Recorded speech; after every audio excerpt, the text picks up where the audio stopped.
കൊട്ടിഘോഷിച്ച് പമ്പാതടത്തിൽ സംഘടിപ്പിച്ച അയ്യപ്പ സംഗമത്തിൽ തിരശ്ശീല വീണു.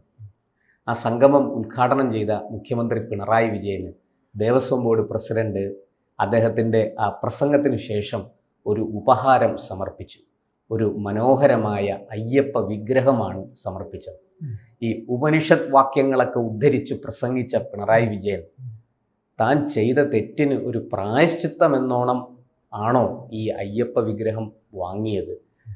അദ്ദേഹം ഈ യുവതീ പ്രവേശനവുമായി ബന്ധപ്പെട്ട് നടന്ന കാര്യങ്ങളൊക്കെ വലിയ വിവാദങ്ങളിലാണ് ചെന്ന് അവസാനിച്ചത്. അതിനൊക്കെയുള്ള ഒരു പ്രായശ്ചിത്തമായിട്ടാണോ ആ അയ്യപ്പ വിഗ്രഹം അദ്ദേഹം വാങ്ങിയത്? എന്താണ് അങ്ങയുടെ അഭിപ്രായം? അദ്ദേഹം ഏത് ആശയം ചിന്തിച്ചുകൊണ്ട് വാങ്ങി എന്നുള്ളത് നമുക്ക് ഊഹിക്കാൻ വേണ്ടി നിവൃത്തിയില്ല.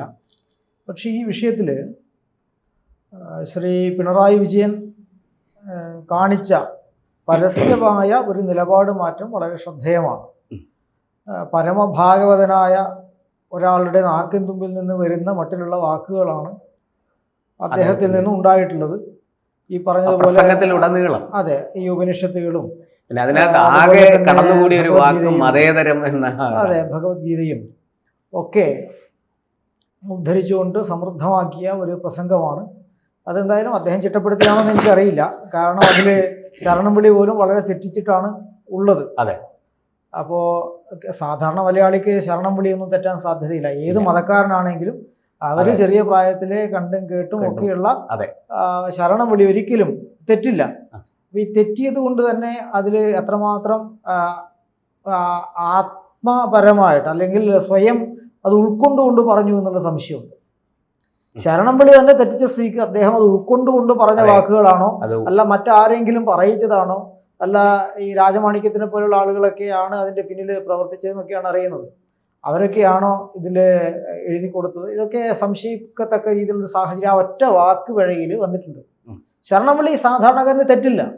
അതെ അതെ അതെ. പ്രത്യേകിച്ച് അദ്ദേഹത്തിന്റെ തലമുറയിൽപ്പെട്ട ആളുകൾക്ക്, അദ്ദേഹത്തിന്റെ തലമുറയിൽപ്പെട്ട ആളുകൾക്ക് അതിനുള്ള ഒരു സാധ്യതയും ഇല്ല.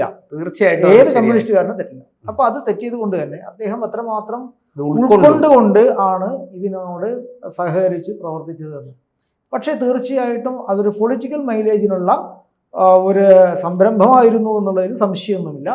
അത് പാർട്ടിക്കും സർക്കാരിനും ഒരുപോലെ നേട്ടമുണ്ടാക്കണം, ജനകീയമായ ഒരു അനുഭാവം അതിനുണ്ടാക്കണം എന്നുള്ള ഒരു ദൃഷ്ടിയിൽ തന്നെ ഉണ്ടാക്കിയെടുത്ത ഒരു പരിപാടിയാണെന്ന് അതിൽ സംശയമൊന്നുമില്ല. പക്ഷെ അത് വേണ്ട വിധത്തിൽ വിജയിച്ചില്ല എന്നാണ് മനസ്സിലാക്കുന്നത്, പൊതുവെ വിലയിരുത്തേണ്ടത്. ഒന്നാമത് അതിലെ ജനപങ്കാളിത്തം, രജിസ്റ്റർ ചെയ്തവർ പോലും അതിൽ പങ്കെടുക്കാൻ വേണ്ടിയിട്ട് ഭയന്നു എന്നുള്ളതാണ്, അല്ലെങ്കിൽ വീണ്ടും വിചാരം ഉണ്ടായി എന്നുള്ളതാണ്. അയ്യപ്പ കോപം വിലയ്ക്ക് വാങ്ങണ്ട. അയ്യപ്പ കോപം മാത്രമല്ല, ശ്രീ പിണറായി വിജയന് സംഭവിച്ചിട്ടുള്ളത് അയ്യപ്പ കോപം എന്നുള്ളത് അദൃഷ്ടമായിട്ടുള്ള ഒരു കാര്യമാണ്. ശരിക്കും ദൃഷ്ടമായിട്ടുള്ള ഒരു വിഷയം ഭക്തജനങ്ങളുടെ കോപതാപങ്ങൾ, ശാപങ്ങൾ ഏറ്റുവാങ്ങി എന്നുള്ളതാണ്.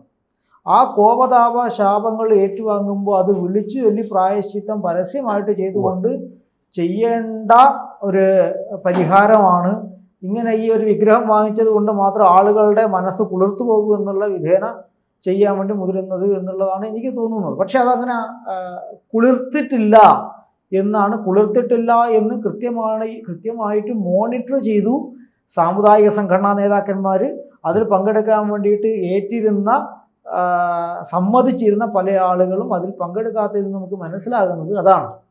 ജനകീയമായ നിലപാടിന്, സമൂഹത്തിന്, ഭക്തജനങ്ങൾക്ക് ശ്രീ പിണറായി വിജയനോടുള്ള കോപതാപ ശാപാദികളിൽ പിന്നാക്കം പോക്ക് ഉണ്ടായിട്ടില്ല. അവർ മറക്കാനും പൊറുക്കാനും തയ്യാറല്ല. അതിന് ഏറ്റവും വലിയ ഒരു കാരണമായിട്ട് ഭവിച്ചത്, അത് ഒരുപക്ഷെ ദൈവഗത്യ സംഭവിച്ചതായിരിക്കും, ഈ സ്വർണത്തിൻ്റെ കേസും സ്വർണ്ണക്കടത്ത് കേസ്, ഈ വിഷയങ്ങളെല്ലാം ഏത് അയ്യപ്പൻ്റെ കോപം അയ്യപ്പൻ്റെ ദ്വാരപാലകന്മാരുടെ വിഗ്രഹവുമായിട്ട് ബന്ധപ്പെട്ട ഈ സ്വർണ്ണത്തിന്റെ കാര്യങ്ങൾ വിവാദം ആ സമയത്ത് തന്നെ കത്തിജ്വലിച്ചു വരികയും ഇത് ഒരു തട്ടിപ്പാണ് എന്നുള്ള ഒരു പ്രതീതി ഉണ്ടാവുകയും ഒക്കെ ചെയ്തപ്പോൾ ഇത് അവിശ്വാസം കൂടുകയാണ് ഉണ്ടായിട്ടുള്ളത്. കമ്മ്യൂണിസ്റ്റുകാർ അല്ലെങ്കിൽ പിണറായി വിജയൻ നേരത്തെ തന്നെ ശബരിമലയ്ക്ക് വിരുദ്ധമാണ്, ഇതാ ഇപ്പോഴ് റീസെൻ്റ് ആയിട്ട് ചെയ്തത് പോലും കണ്ടില്ലേ. ഇവർക്ക് മനസ്സിൽ ഉൾക്കൊണ്ടുകൊണ്ടുള്ള ഒരു നീക്കമല്ല. അതായത് സ്വാമിജി അയ്യപ്പ സംഗമത്തെയും ഈ സ്വർണ്ണപ്പാളിയുടെ അറ്റകുറ്റപ്പണിയും തമ്മിൽ ജനം ജനം താരതമ്യം വിലയിരുത്തുന്നുണ്ട്. ചെയ്തു, അതായത് വിശകലനം ചെയ്തു. തീർച്ചയായിട്ടും ഒരു സ്ഥലത്ത് അയ്യപ്പ സംഗമം നടത്തുന്നത് ഈ കോപതാപശമനത്തിന് വേണ്ടിയിട്ടാണ് എന്ന് വിലയിരുത്താൻ ഇരിക്കെ ആണ് ഇപ്പുറത്ത് സ്വർണത്തിന്റെ പ്രശ്നവും ഇതൊക്കെ വന്നത്. സ്വർണത്തിന്റെ പ്രശ്നം വളരെ റീസെന്റ് ആയിട്ടാണ് സ്വർണം 4 കിലോയാണ് കുറഞ്ഞത്. വളരെ റീസെന്റ് ആയിട്ടാണ് അതിന്റെ എല്ലാ കാര്യങ്ങളും ചെന്നൈയിൽ എത്തിച്ച സാധനം എത്തിക്കാൻ വേണ്ടി പറയില്ല എന്ന് കോടതിയിൽ പറയുന്നു. കോടതി ഇടപെടലുകൾ സജീവമാകുന്നു. അപ്പോൾ അത് വർദ്ധിതമായിട്ടുള്ള വീര്യത്തോടു കൂടിയാണ് ഇവരുടെ മേലെയുള്ള സംശയം രൂപപ്പെട്ടു വന്നിട്ടുള്ളത്. അതായത് ഇത് വെറും കാപട്യം മാത്രമാണ് എന്ന് എസ്റ്റാബ്ലിഷ് ചെയ്യത്തക്ക രീതിയിലുള്ള, ഈ അയ്യപ്പ സംഗമം കാപട്യമാണ് എന്ന് എസ്റ്റാബ്ലിഷ് ചെയ്യത്തക്ക രീതിയിലുള്ള ഒരു സാഹചര്യ സൃഷ്ടി ഈ ദ്വാരപാലകന്മാരുമായിട്ട് ബന്ധപ്പെട്ട വിഷയത്തിലുണ്ടായി. പിന്നെ മനുഷ്യന്മാർ സാധാരണഗതിയിൽ, അതിപ്പോൾ ഞാനാണെങ്കിലും നിങ്ങളാണെങ്കിലും സമൂഹത്തിൽ ഏതൊരു മനുഷ്യനാണെങ്കിലും വിശ്വാസ്യത വളരെ പ്രധാനമായിട്ട് ശ്രദ്ധിക്കുന്ന ആൾക്കാർ. അവനവൻ്റെ വിശ്വാസത്തെക്കുറിച്ച് ചിലപ്പോൾ അത്ര ആകുലത ഉണ്ടാവില്ല. മറ്റുള്ളവൻ വിശ്വാസഹത്യ നടത്തിയാൽ അതിലെല്ലാവരും ബോധവിടാവും. അപ്പോൾ ഈ ഇത്തരത്തിൽ ശബരിമല വിഷയവുമായിട്ട് ബന്ധപ്പെട്ട് ഉണ്ടായി വന്നപ്പോഴൊക്കെ ഒരു വിശ്വാസ്യത കുറവുണ്ടാക്കുന്നതിന് പാർട്ടിക്ക് പങ്കുണ്ടായി, സർക്കാരിന് പങ്കുണ്ടായി, ദേവസ്വം ബോർഡിന് പങ്കുണ്ടായി. ആരാണ് നടത്തുന്നത് എന്നുള്ളതിനെക്കുറിച്ച് മറുപടി കണ്ടില്ലേ? എത്രമാത്രം ഉരുണ്ട് കളിച്ചിട്ടാണ് അവസാനം അത് ദേവസ്വം ബോർഡിന്റെ കോർട്ടിലേക്ക് എത്തിയത്. അവസാനം ദേവസ്വം ബോർഡിന്റെ കോർട്ടിലേക്ക് എത്തിയതിനു ശേഷം പരസ്യം കൊടുത്ത ആരാണ്? സർക്കാരാണ്. പരസ്യം കൊടുത്ത ആരാണ്? പരസ്യത്തിൽ പരസ്യം കൊടുത്ത ആരാണ്? പരസ്യത്തിൽ ചിത്രങ്ങൾ എന്തായിരുന്നു? എന്നിട്ട് ഇതേ സമയത്ത് തന്നെ ഇങ്ങനെ പരസ്യം ചെയ്ത് ഇരിക്കുമ്പോൾ തന്നെ ഏറ്റവും കൂടുതൽ ഹിന്ദു വിശ്വാസികൾ അവഹേളിച്ചുകൊണ്ടിരിക്കുന്ന തമിഴ്നാട്ടിലെ മന്ത്രിമാരെ കെട്ടി എഴുന്നള്ളിച്ച് കൊണ്ടുവരാൻ വേണ്ടിയിട്ട് ശ്രമിച്ചുകൊണ്ടിരിക്കുന്ന മറ്റൊരു വശത്ത് ഇവിടെ കനകദുർഗയോ ബിന്ദു അമ്മുണിയോ പങ്കെടുപ്പിച്ചില്ല എന്നുള്ള വേറെ വിഷയമായിരിക്കും. പക്ഷേ ഇതിനേക്കാളും മാരകമായിട്ട് അധികാര കേന്ദ്രങ്ങളിൽ ഇരുന്നു കൊണ്ട് ഹിന്ദു വിദ്രോഹം ചെയ്യുന്ന ആളുകൾ എത്തിക്കുന്നുകൊണ്ട് കൊടുക്കുന്ന സന്ദേശം അത് വളരെ കൃത്യമായിട്ട് ഹിന്ദു സമൂഹത്തിന് മനസ്സിലാകുന്നതാണ്. അപ്പോൾ ഇതും മാത്രമല്ല, ഇതും കഴിഞ്ഞിട്ട് സംഭവിച്ചിട്ടുള്ള എന്താണ്? ഇത്തരത്തിലുള്ള അവിശ്വാസങ്ങളെല്ലാം വന്ന് ഭവിച്ചതിന് ശേഷം ശബരിമലയിൽ ശ്രീ പിണറായി വിജയൻ പ്രസംഗിച്ചു കൊണ്ടിരിക്കുമ്പോൾ പറയുന്ന വാക്കുകളിൽ അതിൽ പങ്കെടുക്കാമെന്ന് പറയുന്ന ആളുകളുടെ ചുവടുമാറ്റം, ഈ ചുവടുമാറ്റം വളരെ ശ്രദ്ധിക്കേണ്ടതുണ്ട്. ആരൊക്കെ പിൻവലിഞ്ഞു? ആകെ ഒരു വെള്ളാപ്പള്ളി നടേശൻ മാത്രമാണ് കൂടെ നിന്നത്. അദ്ദേഹം ശബരിമലയിൽ യുവതീ പ്രവേശനത്തിനും കൂടെ നിന്നിട്ടുള്ളതാണ്. ശബരിമല വിരുദ്ധമായിട്ട് ശ്രീ പിണറായി വിജയൻ എന്തൊക്കെ ചെയ്തിട്ടുണ്ടോ അതിനൊക്കെ കൂട്ടുനിന്ന ഒരാളാണ് ശ്രീ വെള്ളാപ്പള്ളി നടേശൻ. വെള്ളാപ്പള്ളി നടേശന് ഒരു സാമുദായിക സംഘടനാ നേതാവ് എന്നുള്ള ഒരു വില മാത്രമാണ് ഹിന്ദു സമൂഹം കൽപ്പിച്ചു കൊടുക്കുന്നത്. അല്ലാതെ വെള്ളാപ്പള്ളി നടേശൻ എന്നുള്ള വ്യക്തിക്ക് ഒരു ഹിന്ദു നേതാവ് എന്നുള്ളൊരു പരിവേഷം യാതൊരു കാരണവശാലും ഹിന്ദു സമൂഹം കൽപ്പിച്ചു കൊടുക്കുന്നില്ല. ഇപ്പോൾ വെള്ളാപ്പള്ളി നടേശൻ്റെ ഒരു അപ്രമാദിത്വ സ്വഭാവം എന്നുള്ളത്, നേരത്തെയും കൂട്ടാളിയായിരുന്ന വെള്ളാപ്പള്ളി നടേശൻ്റെ അപ്രമാദിത്വ സ്വഭാവം എന്നുള്ളത് ആ മീറ്റിംഗ് തന്നെ കയ്യിലെടുക്കത്തക്ക രീതിയിലുള്ള ചേഷ്ടകൾ ഒക്കെ കേരളത്തിൽ വളരെയധികം മോശപ്പെട്ട പ്രതീതികൾ ഉണ്ടാക്കിയെടുത്തിട്ടുണ്ട്. ഇനി അതിനുശേഷം ഈ വിശ്വാസ്യതയുടെ കാര്യം നോക്കുക. അവിടെ ആൾക്കാർ കുറഞ്ഞു. കുറഞ്ഞത് മാന്യമായിട്ട് സമ്മതിക്കണം. ഇപ്പോഴത്തെ പുതിയ സാഹചര്യങ്ങളിൽ ഞങ്ങളോടുള്ള പ്രതിപത്തി കുറച്ച് കുറഞ്ഞിട്ടുണ്ട്. ഈ കാര്യങ്ങൾ പരിശോധിക്കും. അപ്പൊ ഞങ്ങൾ അവിശ്വസിച്ചതിന്റെയാണ് അതാണ് ഞാൻ പറഞ്ഞത്. അപ്പൊ വിശ്വാസ്യത കളയുന്ന മറ്റുള്ള പ്രതികരണങ്ങളാണ്. Party secretary പരിഹാസ്യനാവുകയാണ്. ചാനലിലെ ലൈവായിട്ട് ആളുകൾ കണ്ടുകൊണ്ടിരിക്കുന്നു. ഇവർ തന്നെ ഏർപ്പാടാക്കിയ PR വർക്കിന്റെ ഭാഗമായിട്ടാണ് ചാനലുകൾ അവിടെ പ്രവേശിച്ച് ഈ കാര്യങ്ങളെല്ലാം ചിത്രീകരിച്ചത്.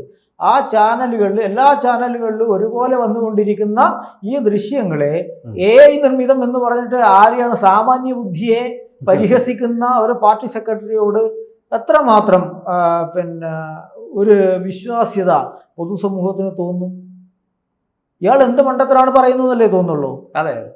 അപ്പോൾ ഒരു കാര്യത്തിലും അതായത് മുന്നോടിയായിട്ടായിക്കോട്ടെ ഇതിന് ശേഷമായിക്കോട്ടെ എല്ലാറ്റിലും ഒരു വിശ്വാസ്യത കുറവ് പാർട്ടിക്ക് വന്നുപെട്ടിട്ടുണ്ട്.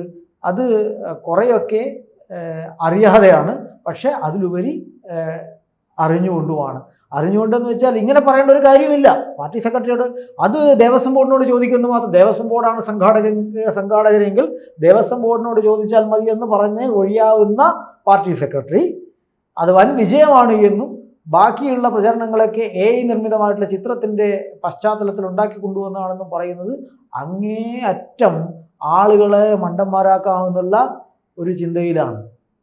ഈ ഇത്തരത്തിലുള്ള സംവിധാനങ്ങളുമായിട്ട് മുന്നോട്ട് പോയാൽ എവിടെയാണ് നേരെയാവുക?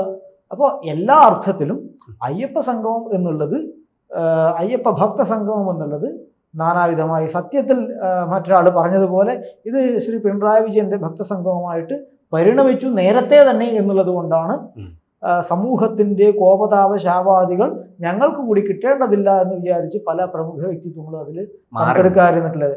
ഇപ്പോഴും പങ്കെടുത്ത എല്ലാ ആളുകളുടെയും പശ്ചാത്തലം പരിശോധിച്ചാൽ അങ്ങയ്ക്ക് മനസ്സിലാവും ശ്രീ പിണറായി വിജയന്റെ സഹായം, നിയമാതീതമായിട്ടുള്ള സഹായം, അനിവാര്യമായ ചില ഘടകങ്ങൾ അവരുമായിട്ട് ബന്ധപ്പെട്ട് നിൽക്കുന്നുണ്ട് എന്നാണ് വിലയിരുത്തപ്പെടേണ്ടത്. പല പ്രമുഖന്മാരെയും, ഒരുപാട് പേരല്ലാതെയുണ്ട്, പല ആൾക്കാരും അവിടെ എത്തിപ്പെടാൻ വേണ്ടിയിട്ട് ബാധ്യതപ്പെട്ടവരുണ്ട്. ചില ഉദ്യോഗസ്ഥന്മാരൊക്കെ ടാഗ് കെട്ടിയിട്ടൊക്കെ കണ്ടില്ലേ, അവർക്ക് എതിരായിട്ടുള്ള വൈര്യനിര്യാതന ബുദ്ധിയിലുള്ള പ്രവർത്തനങ്ങളൊക്കെ ചിലപ്പോൾ ഉണ്ടായേക്കാം. അതൊക്കെ പേടിച്ചിട്ട് എത്തുന്ന ആൾക്കാരുണ്ട്. അതിനൊക്കെ ഉപരി ചില പ്രമുഖ വ്യക്തിത്വങ്ങളെ നമ്മൾ വളരെ സൂക്ഷിക്കേണ്ടതുണ്ട്. അവർക്കാണ് ഇനി സമൂഹത്തിൻ്റെ ഭാഗത്തു നിന്നും ഇത്തരത്തിലുള്ള പ്രതികരണം ഉണ്ടാകാൻ വേണ്ടി പോകുന്നത്. ഇവരെല്ലാവരും, ഞാൻ മനസ്സിലാക്കുന്നത്, ഇവരൊക്കെ തന്നെയും സമൂഹത്തിൻ്റെ പൊതുരംഗത്ത് നിന്ന് ബഹിഷ്കൃതരാകുന്ന ഒരു സാഹചര്യത്തിലേക്കാണ് കാര്യങ്ങൾ കടക്കാൻ വേണ്ടി പോകുന്നത്.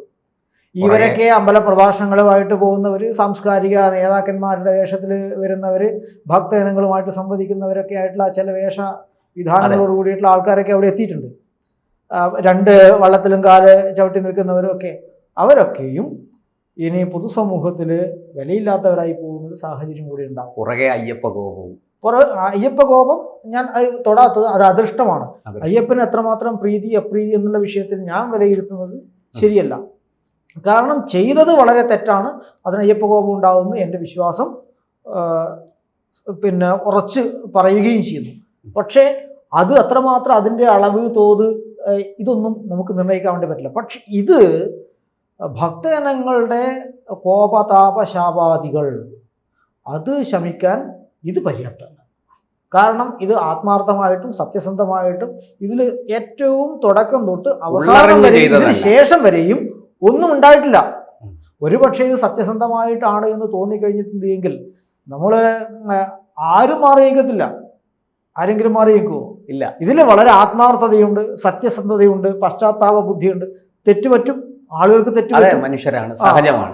മനുഷ്യന്മാർക്ക് തെറ്റുപറ്റും. തെറ്റുപറ്റുന്നത് മാനുഷികവും തിരുത്തുന്നത് ദൈവികവുമാണ്. പക്ഷെ തിരുത്തുന്നതിനൊരു മാന്യത വേണം. ഇത് തിരുത്തലിന്റെ ഭാഷയാണെന്ന് തോന്നുന്നേയില്ല. ഇതൊരു രാഷ്ട്രീയ ഗിമ്മിക്കായിട്ട് ആണ് തോന്നിയിട്ടുള്ളതും ഇപ്പോഴവസാനം പരിണമിച്ചിട്ടുള്ളതും പാർട്ടി സെക്രട്ടറിയുടെ പ്രസ്താവനയോട് കൂടിയിട്ട് അത് പൂർത്തിയായി.